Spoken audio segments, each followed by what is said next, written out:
Ֆրինյուզի եթերում Երևան Փարիզ հերթական ուղիղ միացումն է, Փարիզից ինձ հետ կաշխատի միջազգային ագետ Արման Ավագյանը։ Բարև Արման ջան։ Ողջույն Գագիկ ջան։ Դե ինչ կասես անցնող շաբաթվա մասին, քո վրա ի՞նչն է ավելի շատ տպավորություն թողել կամ կա ինչ-որ առանձնացված մի բան մտքում է, թե չէ։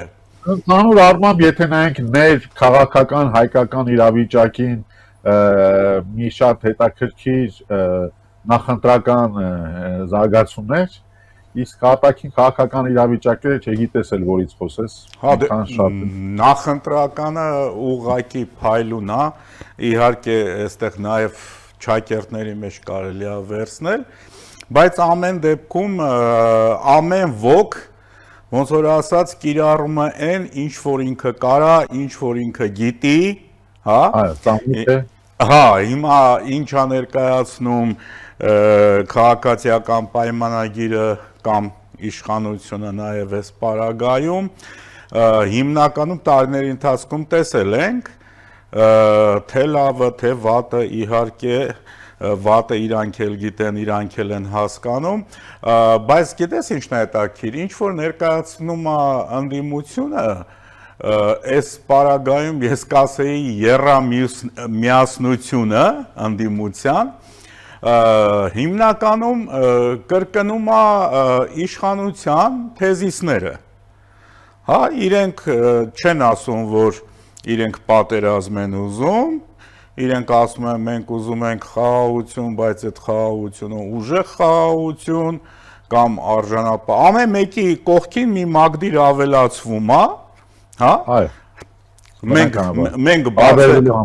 մենք բացելու ենք 300,000 աշխատատեղ, այստեղ չեն ասում արժանապատիվ աշխատատեղ, էլի, չնայած էլ հուշում եմ, կարող են ասել, հա, ու մնացած ամեն ինչ էլի, գրեթե կրկնվում է,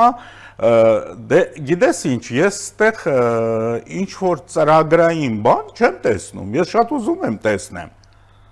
շատ լավ կլինի, որ ընդդիմությունը բերին մի հատ այնց փառահեղ ծրագիր ներկայացնի, որ ժողովուրդն էլ ասի ինչու ոչ, իսկ ինչու ոչ, հա, ասենք նույն տրամաբանությամբ, չգիտեմ, ընդդիմադիր որ ուժներ ներկայացնում, ասում էր ինչ-որ չինական մեծ գործարան ենք բերելու, սարքենք, բան, տեքստիլ արտադրենք եւ այլն, բան, բայց չգիտեմ, էլի մեր ժամանակներում տեքստիլը որքան կարող է երկրի բյուջեի ձևավորման համար լինի, ասենք, լուրջ գործոն, հա, հա, վատ բան չի տեքստիլը, այսինքն հիմա էլ կա տեքստիլ արտադրանք տվող գործարաններ, բայց եթե նայես, թե տեսակարար կշիռը, հա, բանի տեսքով ինչ է գումարային տեսքով, շատ աննշան է իրականում այսօր ողջ աշխարհում գնում է կամ թվային տեխնոլոգիաների զարգացում, չիպերի, AI-ի, էներգետիկ ոլորտի, որոնք կարող են իրենց հետ բերել, այո, բազմաթիվ, մանր, կողքից, բիզնեսներ, զարգացումները, որը հետագայում կձևավորի, այսպես ասած, երկրի բյուջե։ Եվ իրականում գիտես ինչն է հետաքրքիրը, ակամայից առաջին հայացքից երևում ենք, որ դե ինչու ոչ, ուժեր, որոնք, տես, գոյանում են ուժեր, հա, ասենք, հասկացանք, որ ունենք 3 ինչ-որ ուժ, որոնք այսպես քայլ առ քայլ, առանձին գալիս են։ Եվ հետո ինչ-որտեղ պլյուս են լինելու, չէ։ Նու հա, դե բանն էլ է այդ խաղի, նույն այդ խաղի, հայտնի խաղի ձևաչափով, այսինքն այդ 3 գլխանի դեպը վերջում գալիս է դառնում է 1 գլխանի։ Այստեղ խնդիրը այնքան հետաքրքիր է, որ բոլոր 3-ի ծրագրերը, որ նայում ես, հիմքում պետք է նայես ամենակարևորը Հայաստանի ապագան, եւ այդ Հայաստանի ապագան, որ դեպի ուր կամ որտեղից պետք է պատկերացնել, եւ ինչպես որ նայում ես, վերջիվերջո զգում ես կամ Ռուսաստանը պետք է անպայման լինի, կամ Չինաստանը պետք է լինի, կամ երկուսը միասին, կամ մեկը մյուսից հետո, կամ մեկը մյուսից առաջ, բայց վերջը Ռուսաստանն ու Չինաստանը պետք է ընդգրկվեն, դե ուրիշ բան, որ թրիփ նախագիծը դե իրենք միայն կարող են լավարկել, դե իրենց ուժեղ հնարավորություններով լավարկելը վստահաբար թեքելով ուղղությունը դեպի հյուսիս։ Այո։ Ուրիշ բան չկա։ Լավանա, որովհետև այս պարագայում ռիսկերը շատ են, այդ պաթոսը բնականաբար չենք մոռանում այդ պաթոսը, որ արդեն հումորիա վերածվել, երկիրը կործանվում է, այդտեղ բանը միշտ մի քիչ նայած թե որ ուժը ինչ դոզայի պաթոս ունի, հա, ինչ դոզայի, ասենք թուրքամետ են, մյուսը իրենք հայամետ են եւ ինչ դոզայի, ասենք ճանապարհները իրենք շատ ավելի խելացի ձևով իրենք արդեն զանգել, հարցրել, իրենց ասել են նույնիսկ ասել են, որ կանեն այդ հարցը,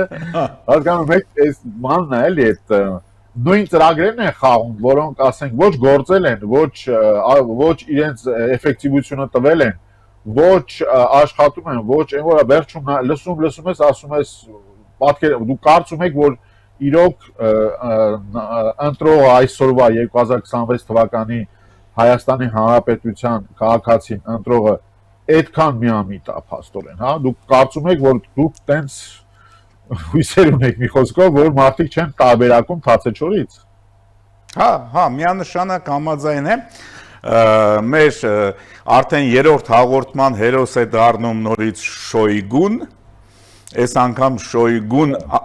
հետաքրքիր է, որ տնտեսական հարցերով զբաղվում է Ռուսաստանի անվտանգության խորհրդի քարտուղարը, դա էլ է շատ հետաքրքիր, հա, չգիտեմ ինչա, կամ ծանրակշիռ մարդիկ են պրծել, կամ վերջացել, կամ չգիտեմ։ Դրա համար է տնտեսությունը այդ վիճակում է։ Հա, ու Շոյգուն ասել է, որ Հայաստանից հնչել է տեսակետ, որ եթե դուք չեք կարողանում լավարկել, բարենորոգել այսինչ ինչ երկաթուղային ուղղությունները, գծերը բան, եկեք մենք այդ կոնցեսիան տանք մեկ ուրիշ երկրի, հա, կոնցեսիոն կառավարությունը վաճառենք մեկ ուրիշի, թող այդ մեկ ուրիշը կառավարի երկաթուղին,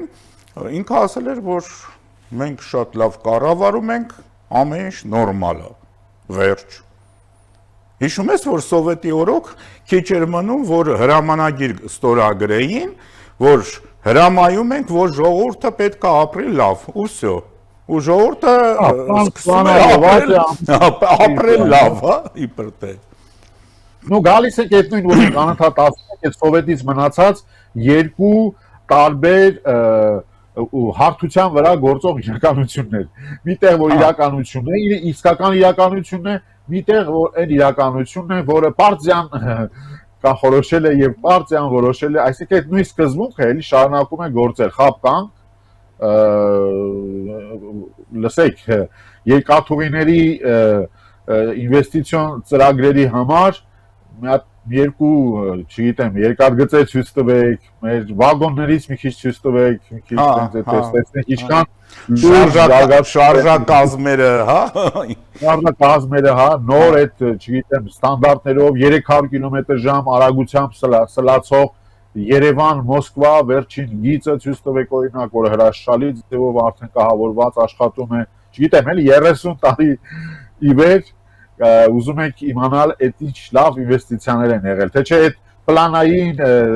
բաները, որ Բրեժնևի բանի ժամանակ էին անոնսում, հայտարարում, այդ խափանքները շատ լավ գիտենք էլի վերջի։ Հա, 26-րդ համագումարի դրույթներն ու որոշումները, ով ոնց է ի կատարածում ու հետո տեսանք էլի ինչ է ի կատարածին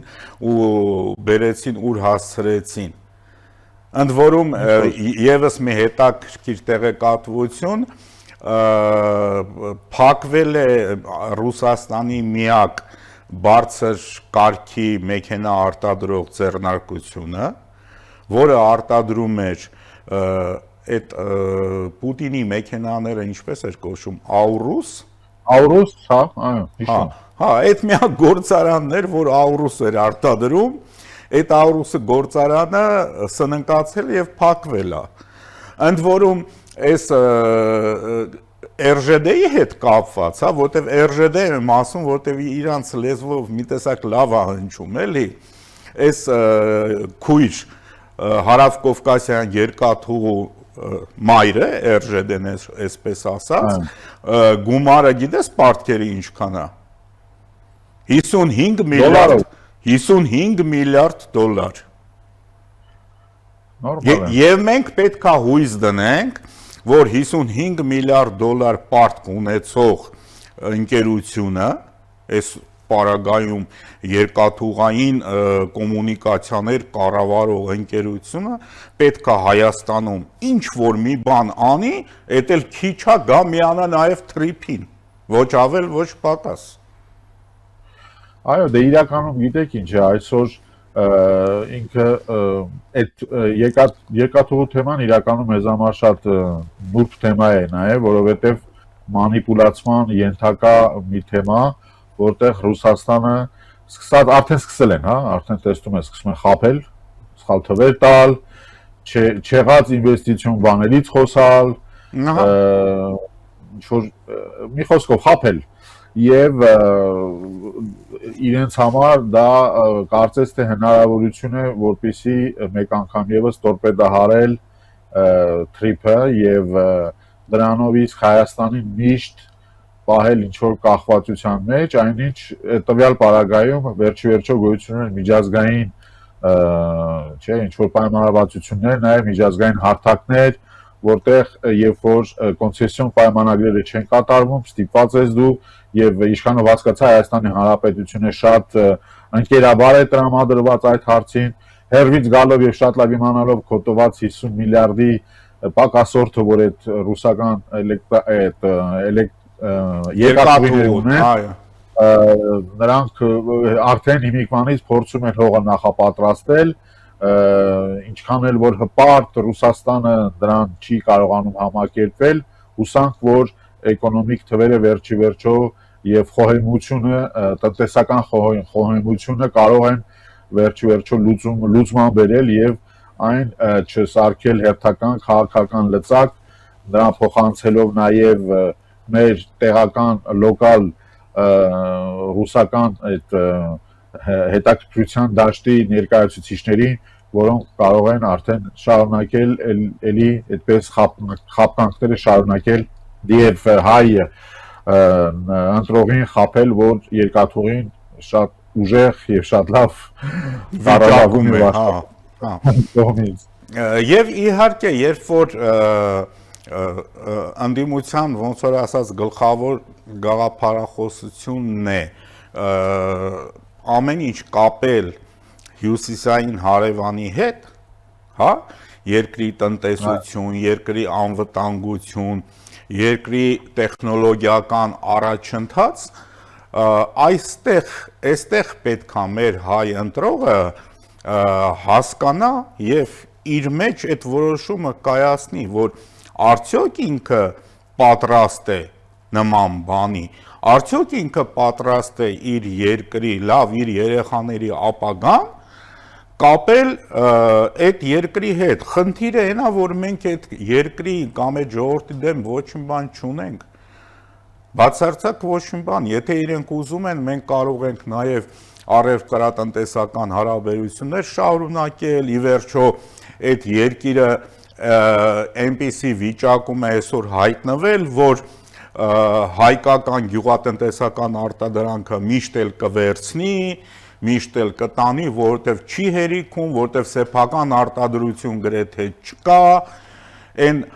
ավանդական շուկաները, որտեղից ինքը ժամանակին ներկրում էր, դա արևելյան եվրոպական երկրների գյուղատնտեսական արտադրանքն էր, կարտոֆիլ, խնձոր, պտուղ, բանջարեղեն, բազմաթիվ։ Հիմա դրանք բոլորը փակ են այդ երկրի համար։ Եվ մեր ընտրողին վախեցնենք, թե գիտեք ինչ, եթե մենք սենց անենք, ռիսկի գնանք, թրիփ եւ այլն, վաղը մյուս օր մեր գյուղատնտեսական արտադրանքը կմնա մեր երկրում, այսինքն այն արտադրանքը, որ արտահանվում էր, դա սխալ է։ Դա սխալ է, ավելի մեր գյուղատնտեսական արտադրանքի համար վաղը մյուսը շատ ռեալ շուկայի արաբական շուկան, միայն խնդիրը այո համապատասխան ստանդարտներին համապատասխանող արտադրանք տալն է, որը սկզբունքորեն մեր գյուղացին հանգիստ կարող է անի։ Եվ ես համոզված եմ, որ աշխատանքները այդ ուղղությամբ արդեն տարվում են, ուրիշ բան է, որ այստեղ մոտեցման խնդիր կա, որովհետև շուկան բնականաբար արևմտյան շուկան բնականաբար մի փոքր այլ է եւ ունի եթե խոսում ենք եվրոպական շուկայի, հա, մի փոքր ավելի որակական պահանջներ կան, որոնք պետք է համապատասխանեցնեն, որոնք նաև ինքնարժեքային գինն են բարձրացնում ապրանքի, որոնք կարող են անցյալում խոչընդոտ հանդիսանալ, որովհետև ճանապարհային խնդիր կար, որոնք եւ այսօր այդ խնդիրները լուծում են եւ վերջում մեր ժողովուրդը նաև պետք է հասկանա, որ այստեղ եթե պատրվակը զուտ օգուտի մասին է եւ օգուտ քաղելու մասին է եւ ընտրությունները նաև երկրին բարօրություն բերելու մասին է, շատ լավ բոլորը հասկանում են, որ TRIP նախագիծը Վաշինգտոնի հետ կքված այդ համաձայնագրերը եւ այդ բոլոր միասին աշխատելու հայ-ամերիկյան բոլոր ծրագրերը, եվրոպական ծրագրերը, նրանք շատ ավելի հեռանկարային են երկրի համար, ուրիշ բան է, որ մեր ընտրողը նաև հասկանում է, որ կան ռիսկեր մյուս կողմից, հա, այստեղ խնդիրը բոլորը շատ լավ հասկանում են, որ ռուսական ծրագիրը չէ, որ ամենակարևոր, ամենալավն է կամ ամենագայթակղիչն է, ուղղակի բոլորը շատ լավ հասկանում են, որ այստեղ կան ռիսկեր, իրենց հետ թե ինչպես կարող է լինել եւ վերջիվերջո մենք սովոր չենք եղել, մենք վերջիվերջո երբևիցե ռուսական ծրից չենք ազատ եղել, հա, ձերբազատված եղել, որպեսզի իմանանք դա ինչ է եւ բնականաբար այդ տրադիցիոնալ ձևով մտածող մարդիկ դեռ կարող են մտածմունք ունենալ, որ դա շատ ավելի լավ է լինել ռուսի հետ, գոնե գիտենք հա ինչ կարող է լինել կամ ինչ կարող է չլինել, բայց նաև կա նաև մյուս կողմը հարցի, որ այսօր մենք Ռուսաստանը գնալով ամեն օր շատ ավելի քիչ կարող է արձագանքել adekvatորեն այն բոլոր մարտահրավերներին, որ կարող է ունենալ իր բարեկամ, եթե այսպես ասենք, կամ պոտենցիալ դաշնակից երկրները, եւ վերջ-վերջ այդ ուրիշ բանը չնայենք, պետք է մեր ժողովուրդը շատ հետաքրքիր ձևով նայի, իսկ այսօր Ռուսաստանի դաշնությունը ում հետ է դաշնակից, ու ովքեր են նրա դաշնակիցները եւ ինչ վիճակում են նրանք, ինչ դասեր են քաղել, ինչ օգուտները եւ ինչ վնասներ են քաղել լինելով Ռուսաստանի դաշնակիցը եւ կարծում եմ այդ պարագայում շատ ավելի բարձ կդառնա ինչ ընտրություն պետք է կատարել, եթե խոսում ենք աշխարհայացքային, հա, այդ փոփոխության ընտրության մասին։ Եվ տես մեր համար երևի թե սովորական է դառնում այն հանգամանքը, որ երկրի ղեկավարությունը, բարձր ղեկավարությունը ամեն օր ընդունում է եվրոպական ինչ-որ երկրից եկած պատվիրակության, ինչ-որ երկրից եկած եվրոպական ղեկավարի լիդերի, բոլոր այդ այցերը հիմքում ունեն ապագային միտված ծրագրեր, հենց հիմա էլի Եվրամիության պատվիրակություն կա Հայաստանում, էլի բազմաթիվ հարցեր է թվում նաև Հայաստանի ինտեգրումը Եվրոպային, այդ թեմաներն է գլխավորապես, հետաքրքիր եւս մեկ փաստ Գերմանիան դարձել է Հայաստանի 5-րդ առևտրային գործընկերը։ Իսկ մենք սրանից 5 տարի առաջ, 5 տարի առաջ կպատկերացնենք, որ Հայաստանի առևտրային գործընկերա դառնում 5-րդը Գերմանիան։ Կարծես թե ընդհանուր ոչ մի բան չունենք, չէ՞, այսպես որ նայում ես։ Եվ վերջ-վերջո Գագիկ ջան, հաստորեն միայն պետք է մեր ժողովուրդը հասկանա մի բան, որ մեր տանջանքների, մեր դժվարությունների, տանջանքների, զրկանքների, մահերի, զոհերի, մեր կրած բոլոր դժվարությունների գնով է, որ այսօր մենք դարձել ենք վստահելի գործընկեր եւ ունենք ընտրության հնարավորությունը վերջ-վերջո։ Այսինքն այսօր մի կողմից մենք ունենք ոչ թե հույսեր, այլ նաև ունենք կնքված պայմանագրեր արևմուտքի հետ, ունենք կոնկրետ ուղենիշ, ունենք կոնկրետ գործողությունների ծրագիր մոտակա 100 տարվա։ Ունենք ներդրումներ, բազմամիլիարդ արդեն անուսված եւ հայտարարված եւ գործող նաև, ինչու ոչ։ Եվ գործող նաև ներդրումներ, ունենք թվեր, որոնք երբևիցե չենք լսել մեր իրականության մեջ, որտեվ մեկ տններ ռուսին այդքան ինվեստիցիա աներ, հա 500 միլիոն դոլարի ինվեստիցիա, ուսումա Ռուսաստանն է շատ ուրախանար, որ իրենց երկրում արվեր։ Կամ 13 միլիարդ դոլարի։ Այո, կամ ինչպես վերջերս լսեցինք եւ այդ պարագայում, երբ որ թվերն են խոսում եւ երբ որ խոսում է նաեւ ապագայի այդ ծիրը, որը գծված գնում է առաջ Հայաստանի համար, որը վերջերս հասկացա, որ ռեգիոնում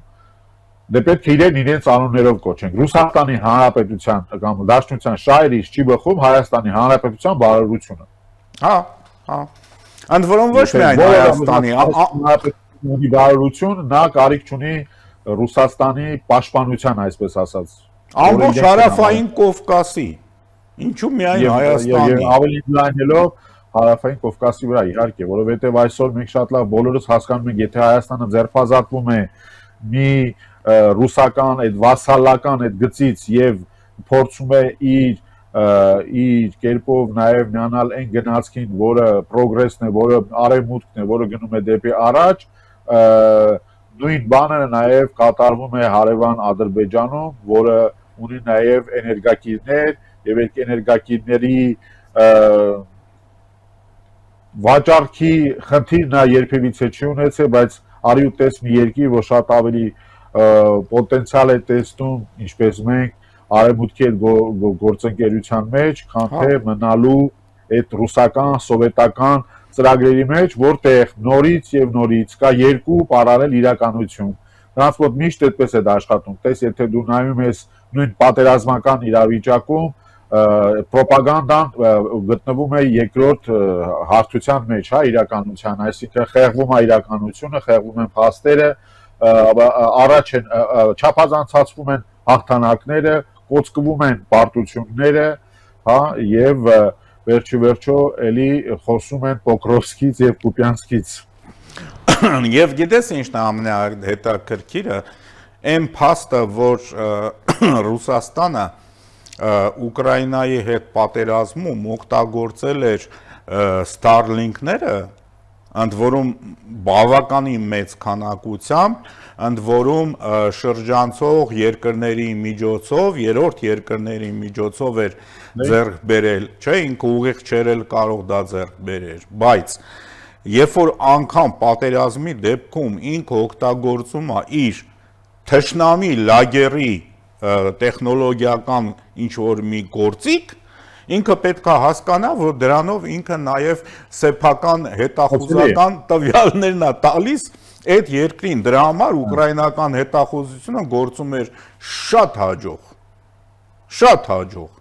եւ շատ հնարավոր է, որ պատճառներից մեկն էլ դա է, բայց հիմա երբ որ Starlink-ը այլևս չի աշխատում, ռուսական հարձակումն էլ է դանդաղել, մի շարք տեղերում նաև կանգնել եւ որոշ տեղերում արդեն սկսվել է ուկրաինական հակահարձակումը։ Այո, եւ 242 կիլոմետր վերագրավումը խոսում է դրա մասին, ուկրաինացիների կողմից։ Իհարկե, 13 բնակավայր մի օրում, թե մի երկու օրում ազատագրելը, այդ ամեն ինչը խոսում է լրիվ ուրիշ process-ի մասին։ Եվ հիմա իրանց փող նախարարը պաշտպանության հպարտորեն հայտարարում է, որ մենք բացարձակ կարիքը չունենք այդ Starlink-ների, կարծես չէին էլ օգտագործում, մենք հիմա օգտագործում ենք հայրենական արտադրության փակ կապի համակարգերը։ Ես փակ կապի համակարգը գիտես ոնց եմ պատկերացնում, որ այսպես հեռախոսը վերցնում ես ու չի պատասխանում։ Դա փակ կապի համակարգ է, փակը լրիվ։ Էսա։ Մենք նույն իրականության մեջ ենք նորից խոսում, ռիսկը նաև որ մենք կրկնվում ենք, բայց ուղղակի մեր հեռուստադիտողին նաև նշենք, որ շատ կարևոր է հասկանալու, որ եթե շահարկվելու է նաև այն փաստը, որ Ռուսաստանը վերջիվերջո ուկրաինական մարտի դաշտում ունի իր շանսերը եւ արդեն որ պետք է առաջընթաց ունենա եւ գնա հասնիկ եւ դա իրականությունից շատ մեղմ ասած հեռու է խնդիրը Ռուսաստանը ուկրաինական հողում հաղթանակից բավականին հեռու է որը նշանակում որ Ուկրաինան բավականին մոտ է հաղթանակին բայց վերջիվերջո այդ դիմադրությունը շատ ուժեղ ձևով շարունակվում է եւ ամեն դիմադրական օր որ կարողանում է ուկրաինական բանակը իշնորիվ նաեւ ինչ խոսք արևմուտքի կարողանում է դիմագրավել դա մեկ օր եւս ավելի քիչ ժամանակ է տալիս Ռուսաստանի դիմանալու եւ չփխրվելու եւ վերջիվերջո չկանգնելու կրախի առաջ գիտենք արդեն տնտեսական կրախը ինչպիսի արդեն խնդիրներ է սկսել առաջ հասնել ժողովրդի մոտ եւ վերջիվերջո ես համոզված եմ որ այդ մոբիլիզացիոն ծրագրերը որոնք պետք է վերջիվերջո շարունակվեն եթե այսպես շարունակվի պետք կլինեն կընդունվեն այսպես համատարած ձևով կընդունվեն նաեւ պոզիտիվ կերպով ռուսաստանցիների կողմից որովհետեւ արդեն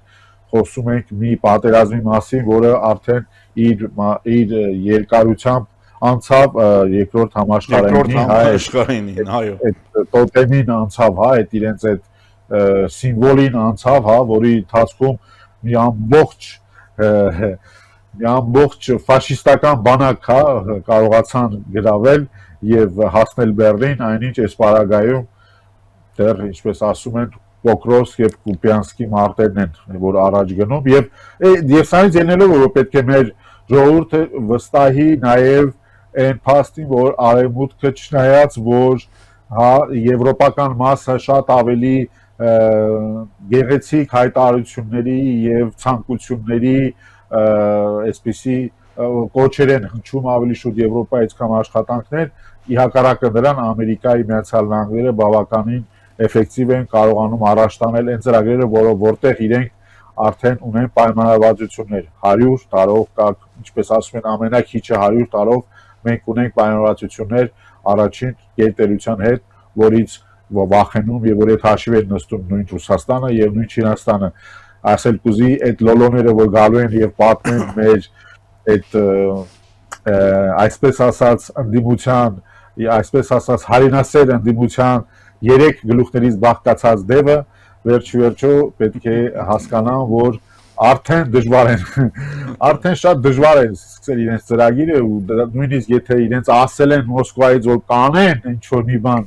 այդտենց մի տեսակ խորթավոր կերպով որ իրենք արդեն այդպես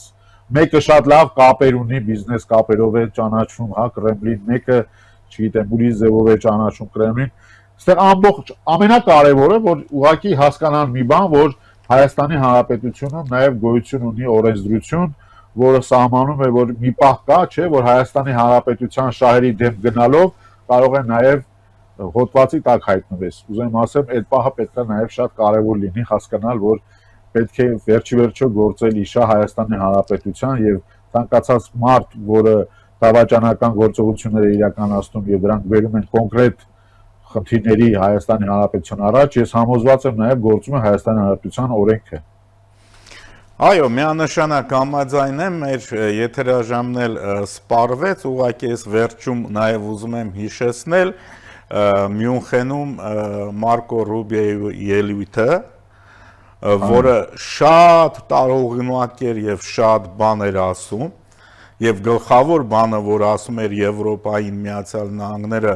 եւ Եվրոպան դրան համաձայն է, որ զինվեք ամենակարևորը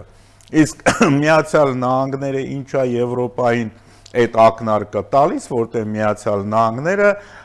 այլ աշխարհամասերում ունի բազմաթիվ զբաղվելու թեմաներ այդ թվում նաև հարավային Կովկասում այնպես որ եվրոպացիք ջան դուք զինվեք ձեր գլուխը դուք պահեք մնացած հարցերն մենք կարգավորենք Եվ վերջիվերջո դա էլ է լինում, Գագիկ ջան, պետք է նշենք, որ շատ հաճախ մենք Եվրոպային քննադատում ենք, բայց հիմա վերջիվերջո ուշացումով բայց վերազինում է գնում բոլոր Այո, այո։ Գերմանիայի, Ֆրանսիայի բյուջետներն են բանակային ահռելի կերպով վերանայվում եւ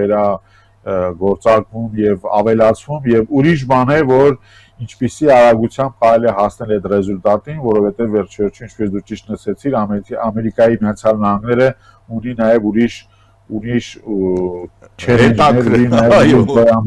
եւ հետաքրություններ աշխարհում եւ պետք է կարողանա վերջերս դիմագրավել նաեւ իր հիմնական հակառակորդ Չինաստանի մղումներին։ Այո, շնորհակալություն Արման ջան։ Ես եմ շնորհակալ։ Հիշեցնեմ, որ Երևան-Փարիզ հերթական կապն էր ապահոված եւ Փարիզից ինձ հետ աշխատեց միջազգայնագետ Արման Ավագյանը։ Ամենայն բարիք ձեզ։